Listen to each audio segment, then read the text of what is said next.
show up on other And we are live. platforms. Are you ready for this, Jules? Yeah, ready as I'll ever be. Are you ready, Mr. Krabs? Activity. Darn it. That's Kimmy. All right.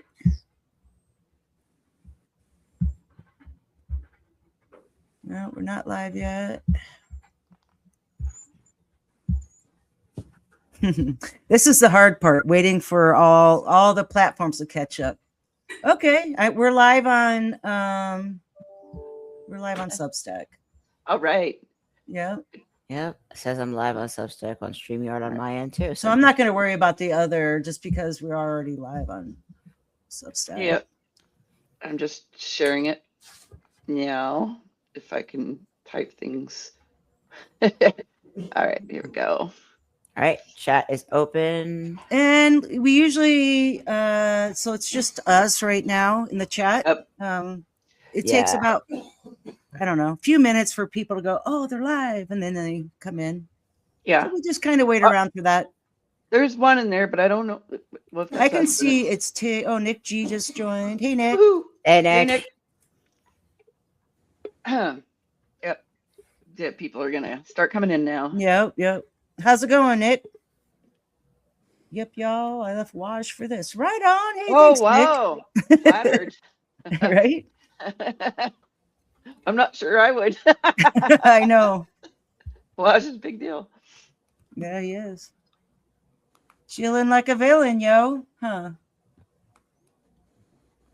Yeah, chilling. Come on. We need more peeps. Where are you at, Nick?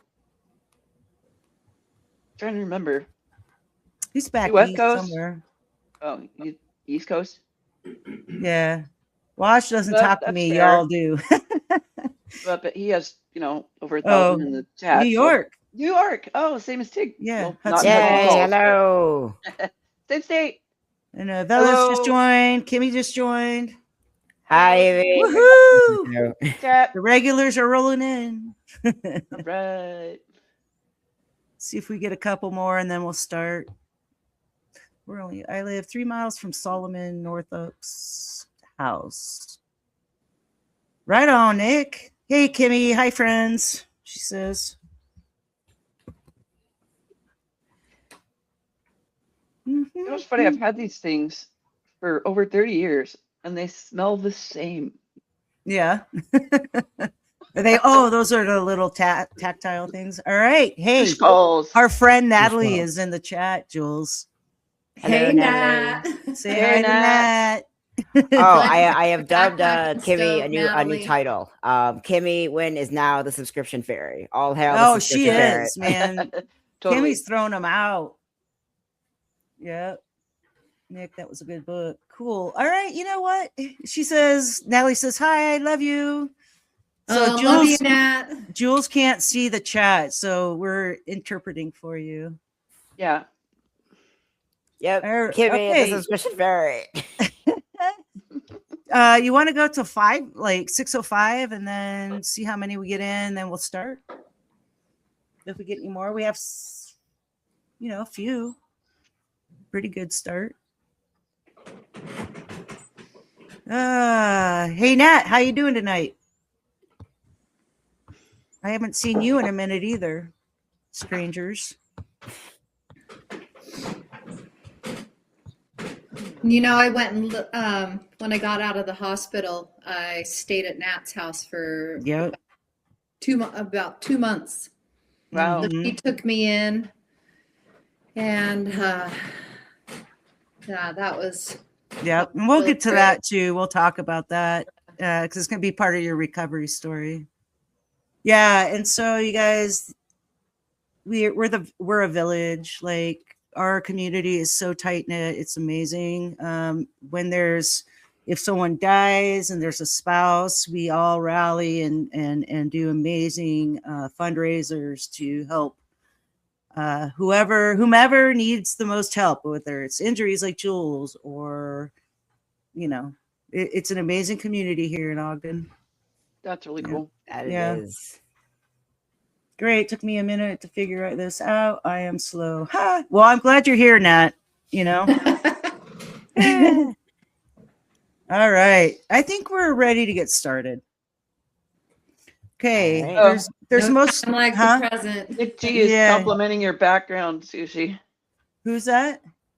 I said Nick G is complimenting your background. Oh, the Mind Haven or the background Well, of what? the Oh, my tapestry on the back. house. Yeah. Hello. A friend of mine made that and gave it to me at my wedding that I am now divorced from. But yeah, that was one of my favorites. It's gorgeous regardless. It's all repurposed stuff. It's like an old window frame, and then they just wove like ribbon through. It's It's a amazing. little tapestry. I love it. Yeah. All right. I think we're ready to get started. I am Sushi, as you all know, with Mind Haven. I have my two co-hosts here, Nero D, aka Casey, and Tig. Hello. We took a 3-week hiatus. We all needed to decompress from life for a minute. At any rate, tonight we have our special guest, Jules. She is a friend that I have known for years, a local here in Ogden, Utah with me. And tonight's topic is traumatic injuries and mental health. So at first I'm going to we need the disclaimer first. Sorry, I'm getting out of order here. Well, on that note, I guess that's my Yep. cue. So, Tig, that's your cue. Go ahead and on with the disclaimer. All right. So, Mind Haven is a safe space for discussing mental health topics and conditions in lived experience by non-professionals. This is our experience as people who live day to day with mental health and making sure to just be human among humans. If you are in crisis, please do not DM any hosts or participants involved in this. None of us are professionals. Instead, call or text 988, as you can see on the banner below. And with that being said, let's get started, shall we? All right. Yeah. Hey, Jules, would you like to introduce yourself and maybe talk a little bit about who you are and up to what we're discussing? Okay, yeah. Hi. I go by Jules. My name is Julianne. I live in Ogden. I've lived in Utah my entire life, primarily because of everything that Utah has to offer, just all the amazing beauty and recreation. So, which is how I am ending up here on this podcast. I snowboard, I backpack and mountain bike. And my passion for the outdoors and Utah and all the amazing things it has to offer. Yep. And the reason why I landed here 30 years ago and never left. So someone in the chat, one of our regulars, says, Jules, nice to meet you. And then Nietta's in there. Hi, I'm excited about this topic as someone who aeronautics. Nice. Well, Nisha thanks. Green, welcome in. All right. Okay, so trigger warning before we get started. There will be some traumatic injury photos involving blood, and also some life flight rescues. So if you think that's going to bother you, that's what this show's all about. You can dip out now. Other than that, we're going to get started. There's a video I'd like to share before, and it's kind of all inclusive. It shows injury and life flight rescue, but as I see the video, it also shows Jules as a person she really is before this accident. So I think I'll get started on that and we'll go from there.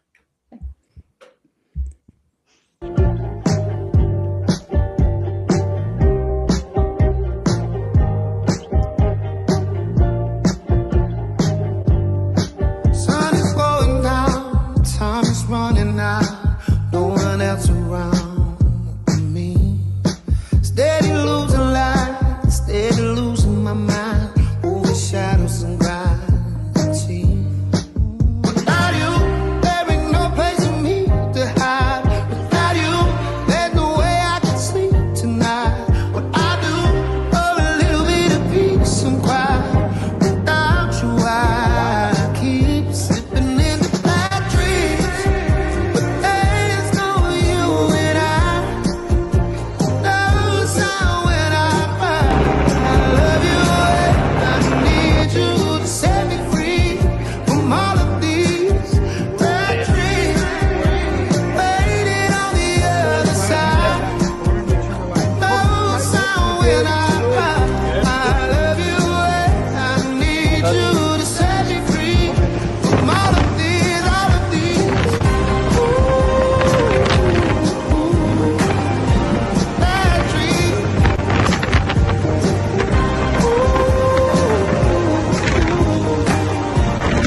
down. Yeah, let's have it some proud. Hey. What you waiting for? Something physical.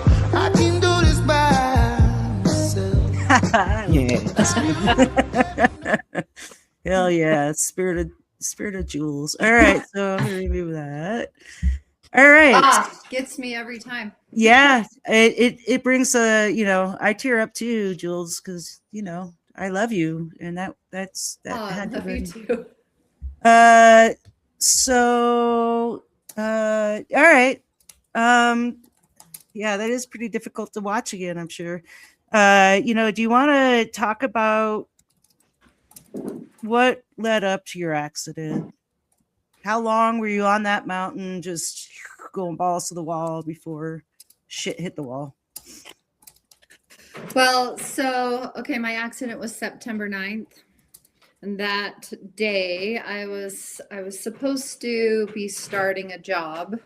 I'm a tile setter by trade. That is my profession. So I do construction for a living. Anyways, I was supposed to start a job, and there were some delays with getting the materials secured. So I kind of waited around all day to, get going on my work. And finally in the afternoon realized that it wasn't going to happen. So I thought, well, let's go ride, might as well go ride my bike tonight. So went up and met a friend of mine that I ride with quite a bit. And we climbed the Moose Tracks Trail and then got to the part of the trail where it's mostly downhill, mostly the fun part, the part you work hard for to get to that part. And I've ridden this trail many, many times, and my skills had been improving, and I'd gotten a lot more confident, my riding, to the point where I really enjoyed, going faster and pushing myself. And I just, I saw this it's a very small, mellow rock feature, nothing crazy, but I just hit it with a lot of speed. And the next thing I know, I was launched on the ground. I was conscious throughout the entire situation. I never lost consciousness, but my riding partner was down the trail ahead of me a little ways, but not too far. So he realized that I wasn't coming and rode back to me, and he found me face down on the rock feature. My head was kind of more downhill. And I told him that I couldn't feel anything from my, from the shoulders down. I couldn't move. I couldn't feel anything. And he, said, "Oh no, this is really bad." And I said, "Yeah, call 911. Just call him." Luckily we had service, and he called.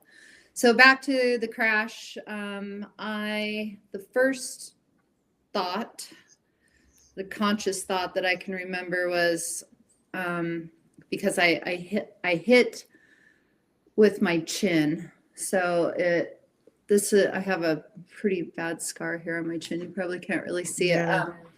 Anyway, do I have all my teeth? Because it was just, basically just like a really hard face plant. And I felt around, I had all my teeth. And then the second thought was, oh no, I can't do this to my parents, because our family plan is I'm going to be a caregiver for my parents. And I felt so, disappointed that I was going to let my parents down, and now they were going to be having to take care of me, and that I wouldn't be able to be there for my mom and dad at the point that they needed my help. And I just started, I'll be honest, I just started praying, and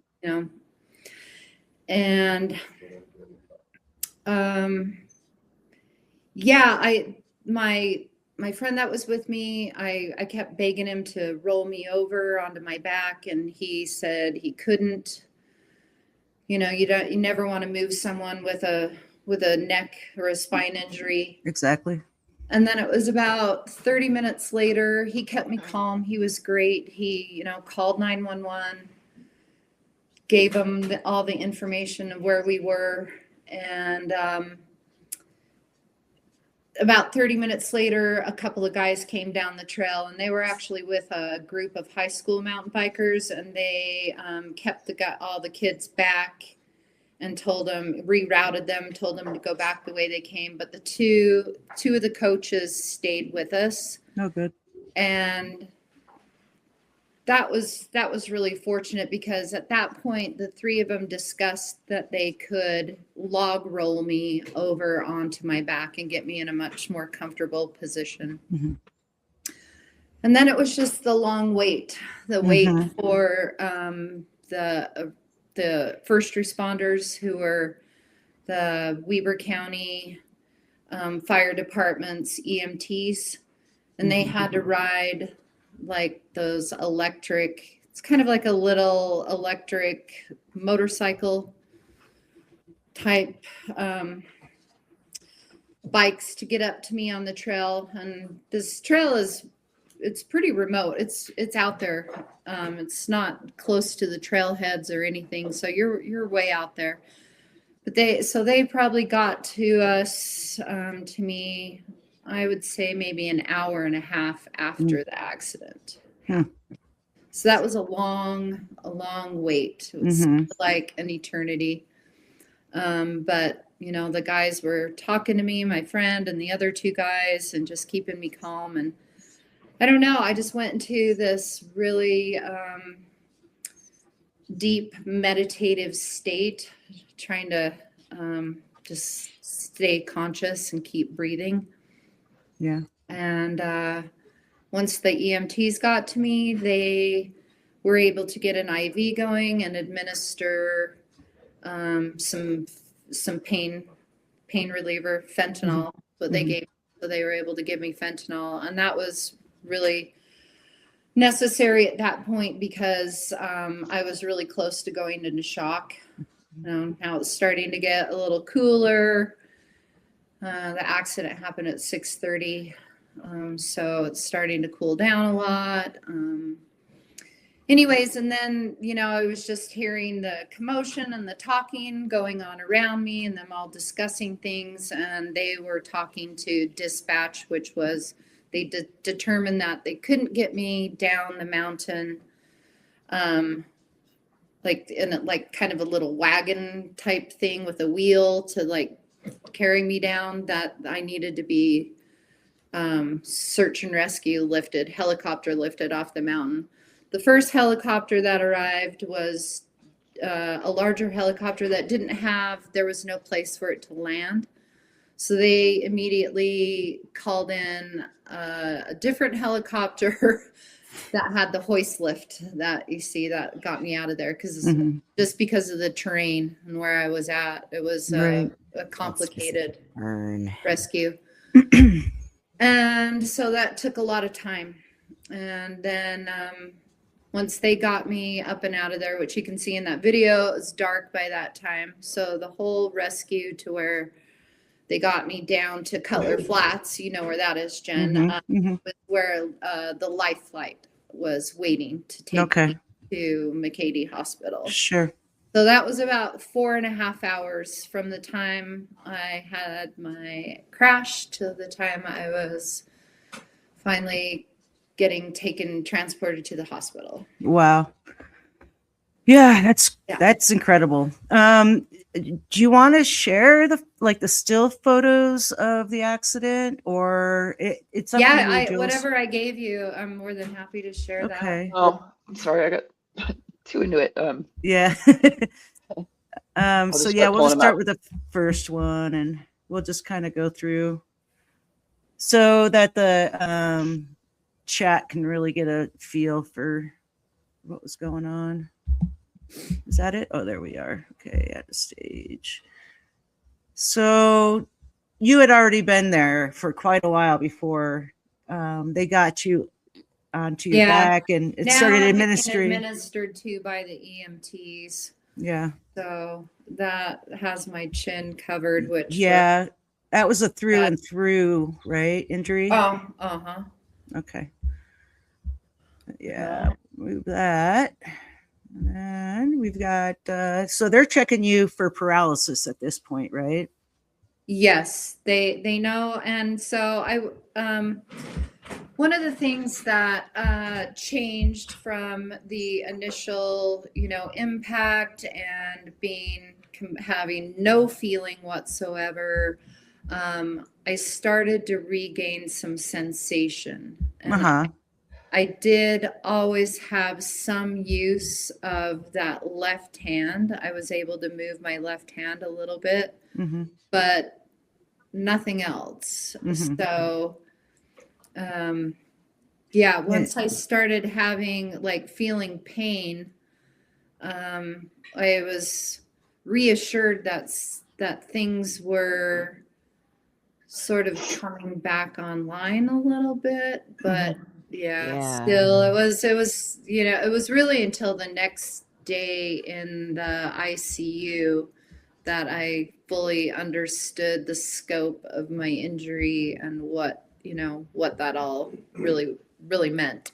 Sure. So Yeah, I mean that squeeze test is not just like testing for paralysis, but like depending on where you have that feeling and where you have that strength, it also kind of helps paramedics locate where the injury is in the time. location of the The injury, location, yeah. absolutely. They know by the level of the spine injury what is can function and not. Yeah. Mhm. Yeah, it's kind of like a power outage, honestly. If you have True. if you have like one tower that's out or like one pole that's line out, you could actually figure out and trajectory. What's the word? Triangulate where that outage is, so you can fix it sooner. So that's honestly a really good. As well as they were able to log roll you into that position. Mhm. That's a good sign. Yeah. So yeah. Well, Yeah. and this goes to show, I'm so fortunate that I wasn't riding alone, because Exactly. occasionally I do. And to be honest, I just think it's risky for anyone, no matter what your ability level is, because Mhm. if I'd have been alone and laying in that position as long as I had been until the other bikers came along, I really don't know, Mhm. things could have been significantly worse for sure. Yeah. Yeah. So scary. Yeah. And I didn't mean But to really, change slides so quick. My touchpad's a little sensitive. So we've moved on to where they're getting you up and Look ready at all for. these heroes. I know, and tell we you, actually chokes me one up of the the most. heroes is a good friend of mine. So I Yes, love he that. is. Leroy. So when he got there first, he realized that we had mutual friends, and he was at the family that Yep. weekend before. Yeah. That's He crazy. didn't realize it. Yeah. Yeah. So he was keeping me, preoccupied, talking about, mutual friends and distracting me with some good times. So Awesome. he's Okay, amazing. we're gonna move that in. So they're getting ready to. They've gotten you all strapped up for the liftoff. That was quite a ride right there. I thought, bet. I'm finally getting out of here. But yeah, that was pretty scary.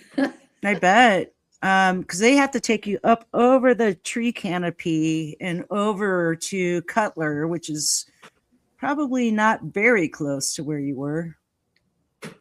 Yeah, I mean it's actually at the same end of the park, but yeah, it was still a ride. it was a crazy ride. You don't get inside that helicopter. You're on the outside of it, but you're not dangling and spinning around. But yeah, it's basically you're flying. We're doing a flyover of a canopy. That's like full wilderness doing a flyover of the canopy in a bassinet kind of thing, hanging from a helicopter. Yeah. Isn't it incredible how brave these guys are, though? Oh, I know. Yeah, I the mean, training that goes into it, honestly. Putting oh their yeah. life on the line for crazy people like myself. All right, so I gotta I couldn't remove do it. this. Yeah. Even the Anyway. nerve wrackingness of me having to fly that helicopter, honestly, because the first you said like earlier, the first helicopter they sent didn't have the drop in and had to land somewhere, so they had to send like a smaller one. So that's that weight and that everything. That is what community looks like right there. Yeah, Yeah. skills, Everybody right? lifting you up. That is what community looks like. Those and are some serious skills. Yeah. Yeah, and even so, it's like no matter what your skill level, it just goes to show that like we're all human, but if you're hurt and you need other humans around, humans are social creatures by default for this exact reason.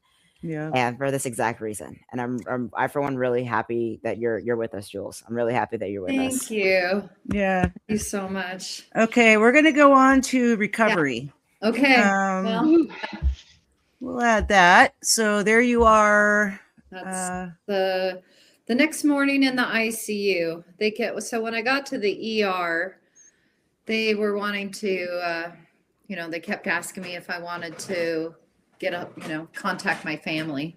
Mm-hmm. And I said I did not want to contact my family. It was really, really late by that time. And I didn't have any answers yet. They still had to, get me into MRI and CT scan and a lot of different tests they needed to do. So I didn't have any answers. So I just decided it would be better to contact my family the next morning when, they could get a good night's sleep and not have to come sit in the hospital throughout the night, in the middle of the night. And so we waited, and I finally, had them contact my family the next morning. So Okay. And how did they respond, your family? Surprisingly well. My daughter is a rock star. She's the MVP of this whole hospital experience. She just took over. Her work was really awesome, and they allowed her a lot of time off to, just be there for me. She was my PR manager. She dealt, I couldn't deal with anything. I just couldn't, I was I had no capacity to deal with any of that stuff, and she just handled everything. My parents, again, they handled it surprisingly well, but they've been through similar things with me before. I've had plenty of snowboarding injuries and so on. So, I think in my mom, at her age, she's 84. She's just a lot more calm, and she was really sad for me and scared, but when she came in, she asked me later what was going through my mind, because I was staring at her for a long time, and she said, what? And I said, I'm sorry. I'm really sorry, Mom. And she said that really just broke her heart, because I just felt so bad putting my family through this, but luckily things have turned out a lot better than what. Yes, you have come a long way. Anyways, and there I am. Look, I'm now. Yeah. I'm walking that, but now I'm in the rehab unit. So things started progressing along pretty quickly.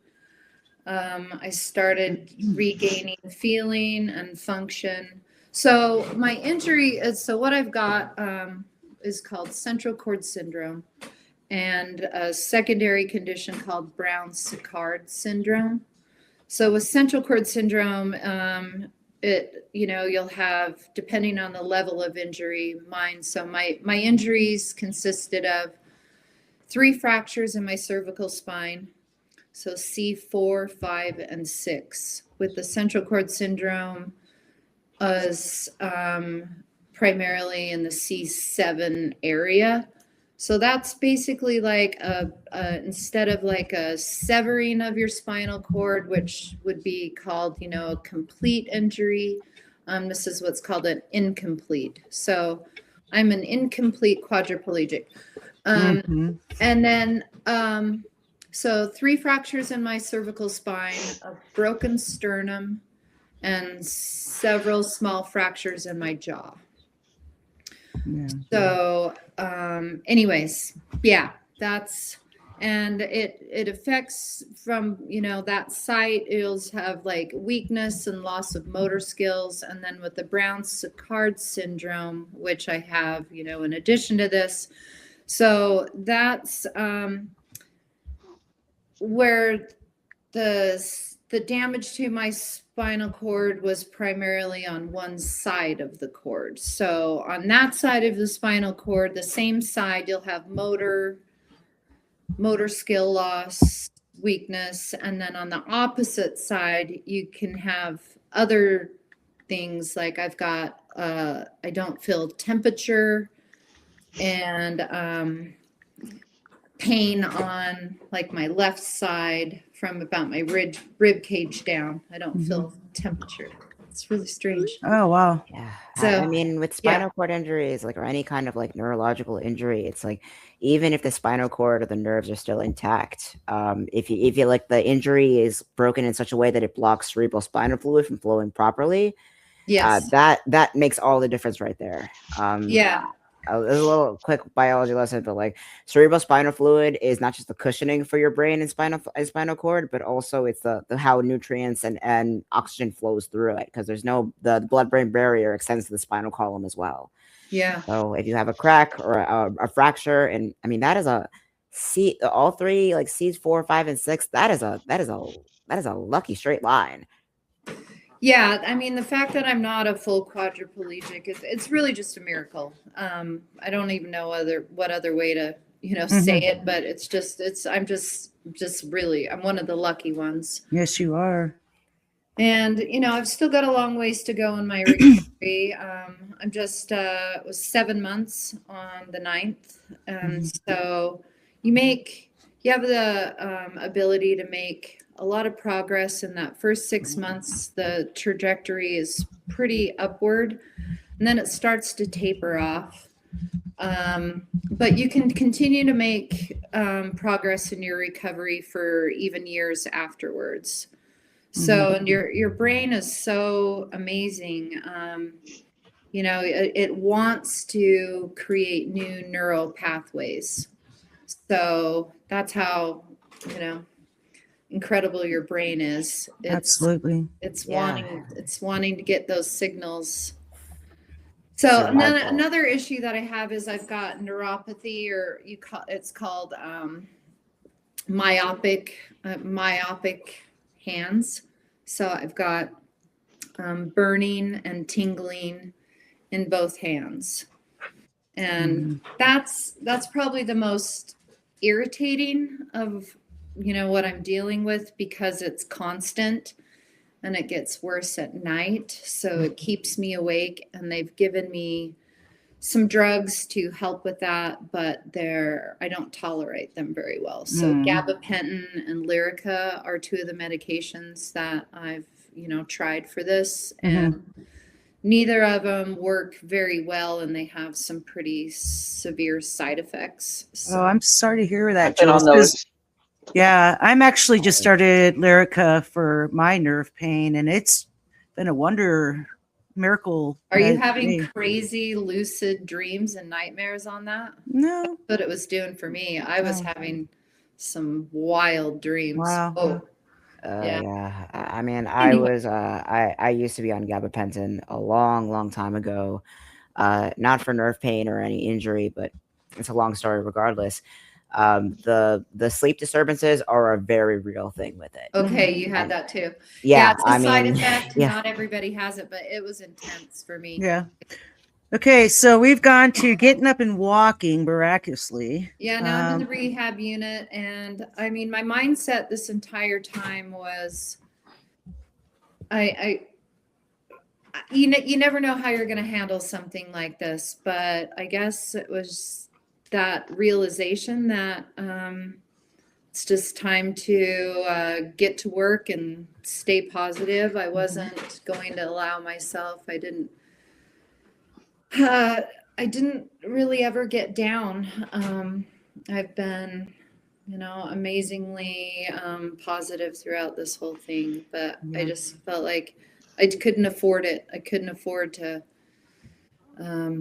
Give let up. myself get too depressed. But and I'm very fortunate, and this is the thing with, you know, any type of you know what It's always the struggle, anyone's struggles is having a support system. Mm-hmm. I'm just so fortunate that I have had the most amazing support system. I've felt so much love and you know, support from my family and so many friends and the community. Yeah, so I've just felt so blessed, and I just wanted to. It was like a new challenge for me to just get out there and start working hard on getting better, getting stronger. Yep. And there's our Jules hiking the mountain Hiking. trails.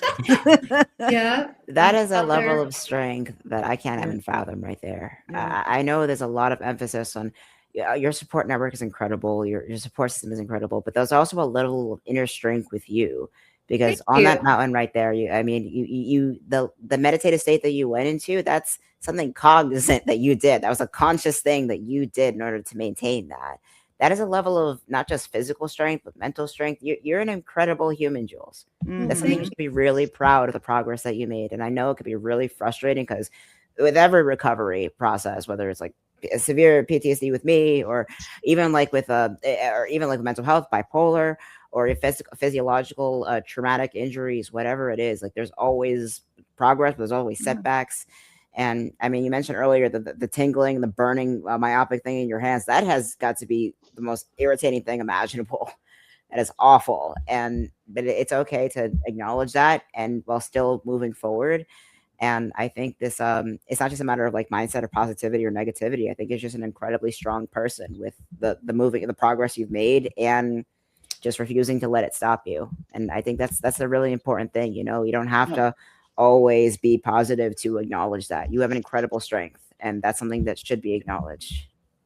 Thank you. Thank you Yeah. so Yep. And So that's one of the sorry, Nero, go ahead. much. Oh, go ahead. But I just wanted to ask, like, what did they tell you about the prognosis in the beginning, and like how common your level of recovery is after such a thing? So they're very reluctant to make any predictions about your. Okay. They don't know, and they don't want to say anything that is going to give you, you know, some false hope, or have, you know, you have an expectation that you're supposed to, you know, achieve this, but you don't. They just there's so much still about spinal cord injury that they don't know and they don't understand fully, and every single spinal cord injury is different and every single patient is different. There's just so many variables within it. They knew that I was going to do pretty well based on how I was progressing. But yeah, they just, but I will say the at McCady, the team of my occupational therapy and physical therapy team, they were amazing, so good. Like they did such a great job. It was an option for me to go to a facility in Salt Lake at the U of U, where they have probably a lot more maybe newer technology and stuff, but it was actually a good sign that I was able to stay at McCady, because that meant that I didn't need as intensive of kind of, you know, therapeutical things that they've got available now.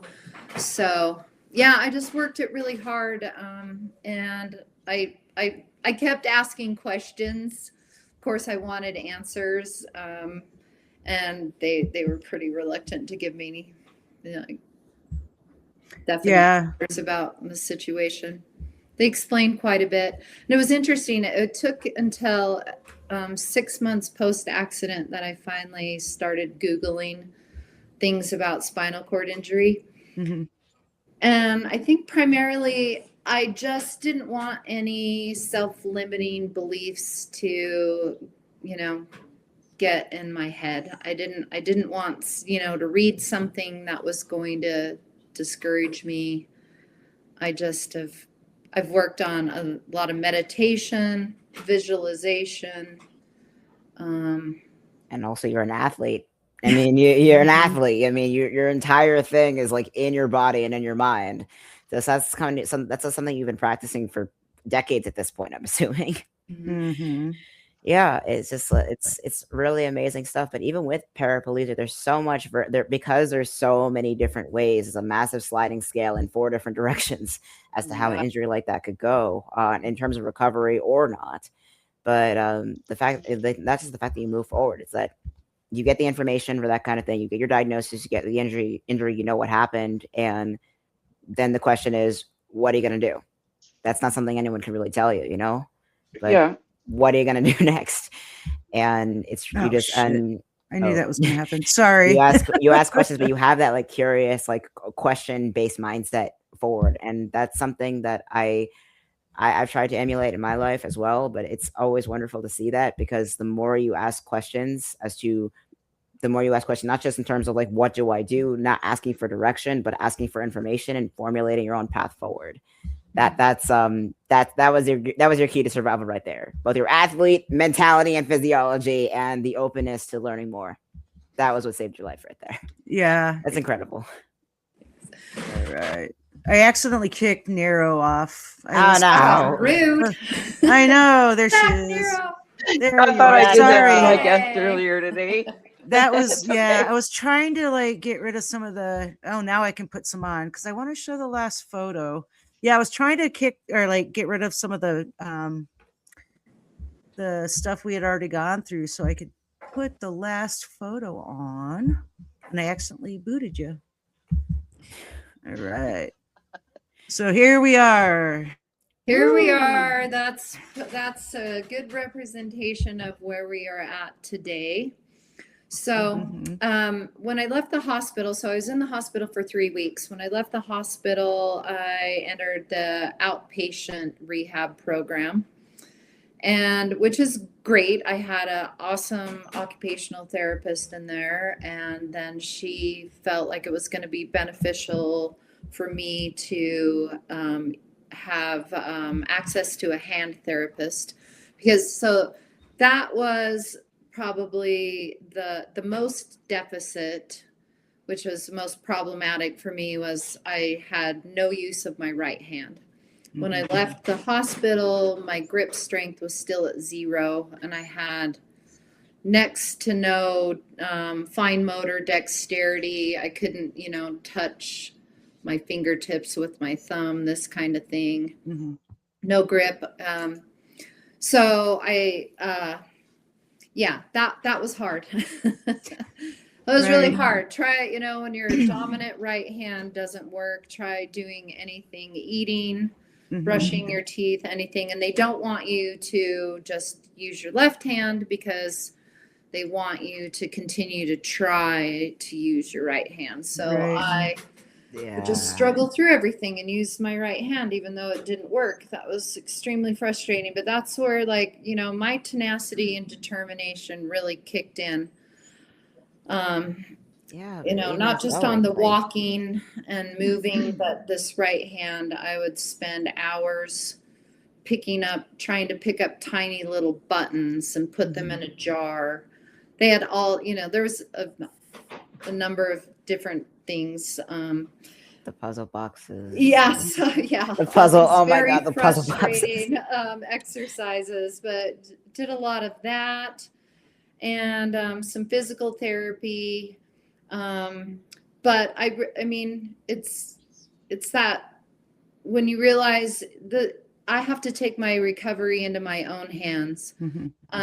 Their job is to get you back to being, able to function, but it's not their job to get me back to being, able to do the things that I love doing and doing sports, So I Right. hired a personal trainer. And so I've been working with a personal trainer he's a strength and agility coach for Weber State University. And I work with him 2 days a week. And then I've also been going to Higher Ground Hot Yoga. I've been doing that. I've been doing the 26 and 2 class 3 or 4 times a week. And I've been doing that for a few months. So just the fact that I can even do these things is It's amazing. amazing. It is Let's talk indeed. about or post hospital release. And Natalie, one of our friends, is in the chat. Stepped up to the plate to help Jules. So why don't you talk about that a little She bit? invited me to come and stay with her. She's got an amazing house and a setup that worked really well for me to come and stay with her and have some, have some help, have somebody there. And and then I got my dog back finally. He was able to come, and we had meal train. My friends, they set up a meal train and people brought in meals. And my good friend Jeff, he took me to a lot of my physical therapy appointments and massages. I mean, just so many things like this. The support system from my friends has been amazing. So Yeah. You're getting a lot of love from the chat. I got to tell you that. Aw. Jules. Oh my gosh, so much love. So Yeah. much love. Yeah.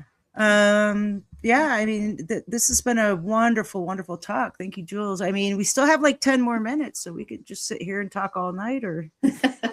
I actually have one Yeah, you guys have question any for questions? Yeah, I did have a bit of a question, more on the mental health side of things. Yeah. That's You mentioned earlier that you felt guilty when your mother came to see you in the hospital. Like you waited until the morning after, even as even if you could have been paralyzed, you didn't know for certain that night. But coming in the next morning, you decided to wait because you didn't want to worry them. You mentioned that your mother took it somewhat well, but even so, I noticed that you kind of held a lot of guilt towards what happened for yourself, and that's something that's not your fault. It was a rock, an incredibly rude, conveniently placed rock, but even so, it's not your. I know that like there's a lot of emphasis on trying to be strong and trying to be, but even so, this is an incredibly difficult experience for anyone. And I just, yeah. I guess it's like my lifestyle choices. I mean, we all know, whenever you're doing these, I guess, kind of extreme sports, that there's a risk involved in it, and you hope it's not going to happen. But this is who I am, and this is what I love, and I felt guilty for my choices affecting my family, because it's not just you when you choose to do things like this that's going to hurt and affect, it's other people. And I've always had the support from my family, but this is part of who I am, and this is what makes me feel alive and feel free. And that's why your family and friends love you to pieces. When you get into and that's why we all love you for it. And then it's another a crucial thing part of who you that are. It was really overwhelming, the amount of support and love that I was getting. Like my friends, they put together a huge fundraiser for me and had so many people coming to see me. I mean, people have been extremely generous and made financial donations that have been able to help me sustain myself while I'm trying to figure out what I'm going to do next, because I don't know if I'm going to be able to go back to doing physical manual labor for a living. I'm not sure, and maybe this is just an opportunity and a time for me to do something different. But anyways, I didn't, it was really hard to accept all that help. I was struggling with feeling worthy of that much love. I don't know. Yeah. It's just the idea of like It's not it's feeling hard. worthy. It's hard. Yeah. I Narrow. feel like you're you know, I don't know. There's a lot of people that you look at them in your life and you think what an incredible, amazing, giving person they are, and I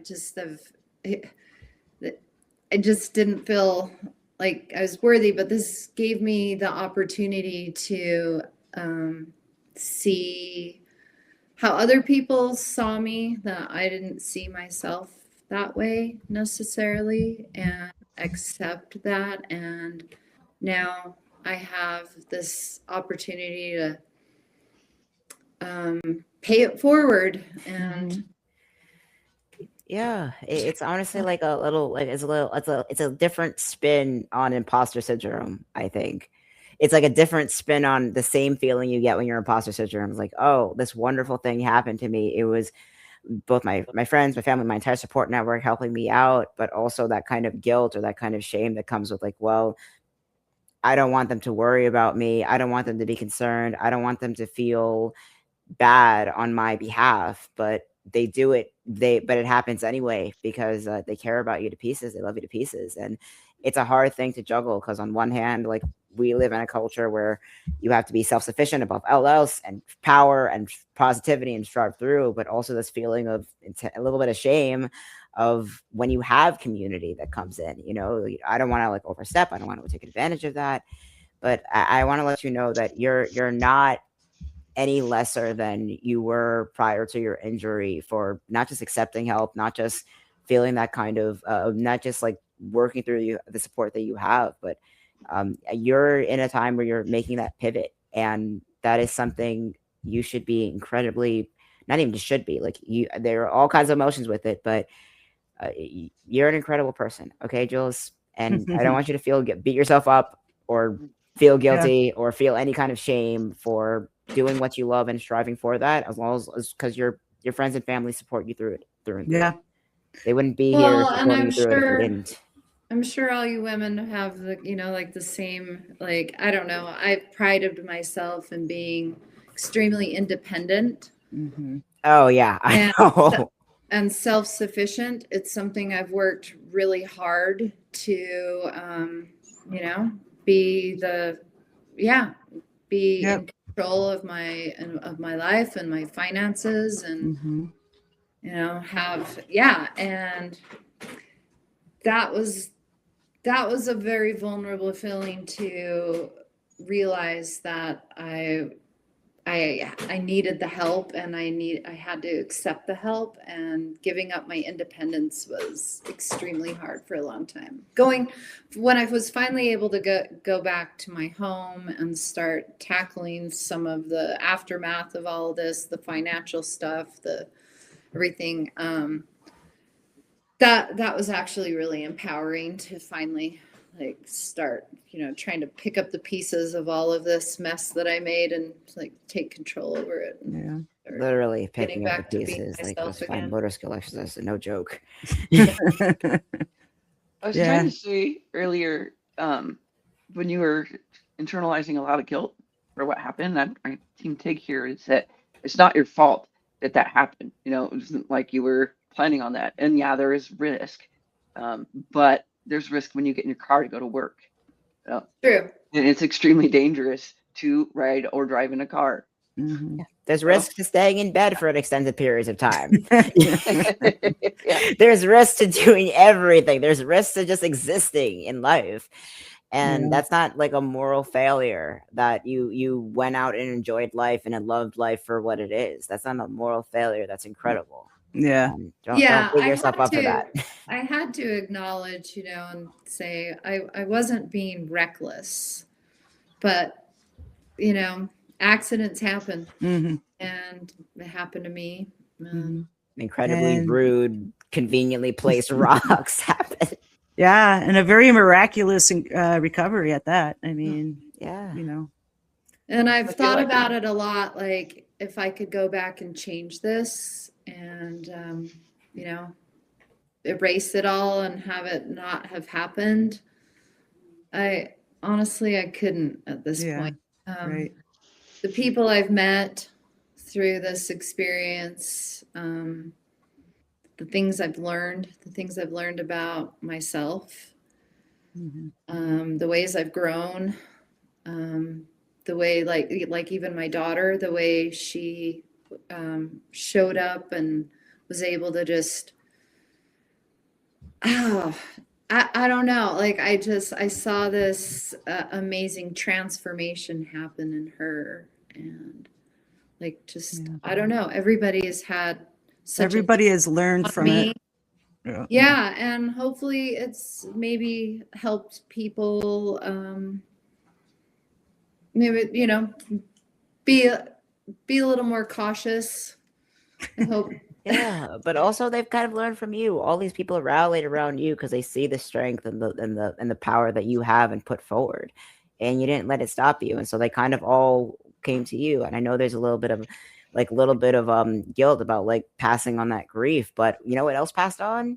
Strength and that power forward and that motivation and that need to just that perseverance power through as well. That spread through your support system as well, and they fed off of that too. There's such paranoia, especially like you're trying to fight for your independence. Like we've all fought for our independence to be able to live our own autonomy on our own terms. But it's not just grief that passes on to the people that care about it. It's also perseverance and decency and strength and kindness and compassion. And your support system saw that in you, and they amplified it back and forth. It boomeranged back. That's what that was. That says more about you than it does about anything else, and the people that you've supported along your way, your daughter included. Yeah, and I really hope that my story does inspire people to like you can do hard things, you can overcome things. Like I love the Bob Marley quote. It just resonates that you never know how strong you are until being strong is your only choice. Right. It's Wow. really true. Yeah, you just gave me the chills, Jules, with that. Hey, so it is getting to the top of the hour. Any last thoughts, questions before you wrap it up? No. Well, we agreed to do moment of joy at the end of episodes. Oh, Going yeah. forward. Yeah. Just to make This sure we're is a leaving on a high happy note. ending story. Yeah, it is. This is The new, and hard I've been one, though, off. is like, We've you been made me off for like cry. 3 weeks, and this was a new. Oh yeah, and I segment, was so I I was totally forgot about it. I Right. did, and I was off our last stream before we went on hiatus. Oh my god, what's the moment of joy? Yeah, let's talk about it. Yeah, so a lot of our episodes, well, I think pretty much all of them are hard, at least in part. It can have a more uplifting ending, but I just thought, we get into some heavy shit. So, and I'm kind of one of those people like bringing some moments of joy into your life to help you pace yourself and, be a little healthier mentally. And it's like taking on that practice for me has been kind of life changing, especially having major depressive disorder, among other things. So making sure we get that joy in where we can every day. And so absolutely. Starting with a moment of joy, it can be anything. You could talk about a delicious meal you had or some happy news. It can be anything. For instance, I had a wonderful episode today going solo for the first time on my previous podcast, and it went better than I thought it would. And I felt just so happy after the episode was over. And that was pretty wonderful for me, especially going where I came from and being really terrified of mass attention. Yeah. When I started. So. Yeah, you're doing Nero. I am so proud of how far you have. I am too. That's thank you. Yeah, that's incredible. Congratulations. Yeah. Yeah. Anyone else want to share a moment of joy? If not, I will. Jen, you go. Okay. Well, my moment of joy is, and I know most, or Jules, I don't know if you knew, but Axel estranged themselves from me for a while. And it really, really fucked up my head. And that's where I found out I was bipolar because I had to reach out for help. But they are now back in my life. So Oh, good. Yay. Yeah. That is progress That's right it. there. Yeah. That is progress Relationships. impact rippling back. Mhm. Those are complicated relationships. Absolutely. Yeah. Incredibly I'm so complicated. happy to hear that. Oh, thank you. Good. Yeah. It's Yeah. really makes my heart. Oh, mine too. Yay. Yeah. Yay. Yeah. Jules, you want to share a moment of joy? So every moment is a moment of joy for me right now. I mean, Nice. honestly, like there's so many things that you take for granted. Seriously, until you have an experience that really makes you appreciate just the little things, the Mhm. simple things. And I'm just so grateful, honestly, for this experience, for providing me with that opportunity to recognize just so many of those. Yeah, the little things are the big things, and Absolutely. Yeah. I mean, like it can be like opening up a jar and Right. the Oh my real, God. Like I cannot had this believe one it. I'm hilarious like, quote from an art teacher I had a long time ago. It's like, I feel the need to open a jar. Like the jar to your heart? No, like a literal jar. Why? yeah, Yeah. each little milestone, each little thing, like it's just incredible. Like, Awesome. I love it. What about you, Tig? I have 2 moments of joy. Something I discovered. I have a friend of mine who we have a little separate Discord server. We kind of just go on voice channels and just have dinner or just sleepovers and stuff like that. My friend lives all the way in London. She's lived in London for Oh, 30 wow. years and actually is chronically ill herself. Is dealing with a severe neurological disorder like lesions and whatnot, all kinds of crap. oh, But she actually put me on to she reminded me that I had an Etsy account and I found out that, oh my God, they sell model steampunk wooden toys on Etsy, and I completely forgot about that. And at the last 3 weeks or so, I've been like a whole downward mental spiral as well on my end. But just seeing that, it's like, oh my God, I remembered I love playing with these little electronic doohickeys. Right on. I love tinkering with things, and it's all so affordable. Nice. And Well, she that's just put me onto that, and cool. it really made my day, and not even just made my day, it made my whole week. And between that and the fact that my case with college went through, well, my extension for my extended leave ends still until like 2077. They rewrote the entire anti-bullying policy word for word from my appeal letter. That is a win. Yeah, that is. That's amazing. Yeah, so that brings some joy for sure. All right. Right on. Well, lots of joy in the room and in the Yay, chat. joy. I hope the chat has some joy, carves out some joy for today and tomorrow and yesterday.